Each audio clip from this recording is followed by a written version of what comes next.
جموں کشمیر یتیم trust unit گنزر کی جانب سے ٹنگمرگ اور ملحقہ علاقوں کی بیوہ یتیم جسمانی طور پر معذور اور غریب و محتاج لوگوں میں اشیاء خوردنی اور نقدی رقم تقسیم کی گئی۔ یونٹ کی ناظم اعلیٰ جبینہ اختر اس موقع پر موجود ہیں۔ حاضرین نے اس اقدام کی ستائش کی۔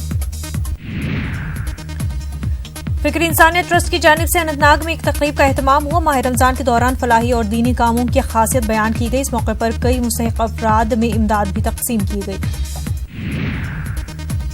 بھوج میں سماجی تنظیم یشن کی جانب سے مستحقین میں غذائی پیکٹس تقسیم کیے گئے۔ غریبوں کو روزہ افطار بھی کرایا گیا۔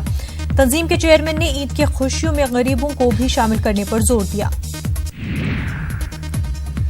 زناکوٹ آرمی ہیڈ کوارٹر میں فوج کی جانب سے افطار پارٹی کا اہتمام کیا گیا۔ فوج اور سول انتظامیہ کے افسران اور لوگوں کی کثیر تعداد نے شرکت کی۔ انتظامیہ اور لوگوں نے فوج اور عوام کے درمیان بہتر تال میل بنانے کے لیے اس طرح کے پروگراموں کے انعقاد پر فوج کی ستائش کی۔ کمانڈنگ آفیسر نے لوگوں کی شرکت پر ان کا شکریہ ادا کیا۔ یتیم خانوں کے بچوں میں فوج نے مختلف اشیاء تقسیم کیے۔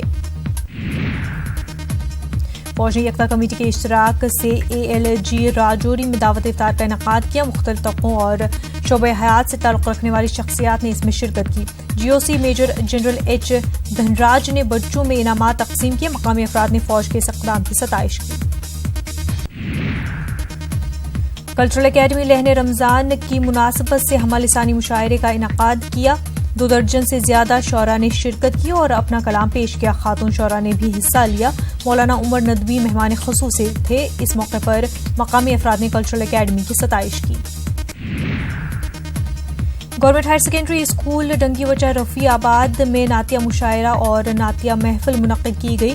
شمالی کشمیر کے سرکردہ شعراء نے اپنا کلام سنایا۔ اسکول کے طلباء نے نعتیں اور قوالیاں پیش کی۔ مقررین نے لوگوں کو برائیوں سے بچنے اور اسلامی تعلیمات پر عمل کی تلقین کی۔ DC بارہمولہ ڈاکٹر رجین ایتو نے مختلف عیدگاہوں خانقاہوں کا دورہ کیا اور نماز عید کی تیاریوں کا جائزہ لیا۔ DC نے صاف صفائی کا خیال رکھنے اور درکار دیگر ضروری انتظامات کو یقینی بنانے پر زور دیا۔ DC نے دکانداروں کو بھی قواعد کی پاسداری کرنے کی ہدایت دی۔ عید کے پیش نظر میونسپل کمیٹی ترال نے قصبے میں موجود تمام مساجد، عیدگاہوں اور خانقاہوں کے ارد گرد صفائی ستھرائی انجام دی۔ لوگوں نے نماز عید ادا کرنے کے دوران کسی پریشانی سے دور رکھنے کے لیے اقدامات اٹھائے گئے۔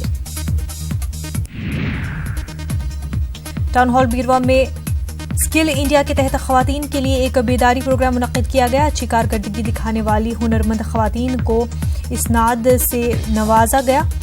ایڈوکیٹ عنایت ملک نے کہا کہ خواتین کو ہنرمند بنا کر ہی ان میں خود اعتمادی پیدا کی جا سکتی ہے۔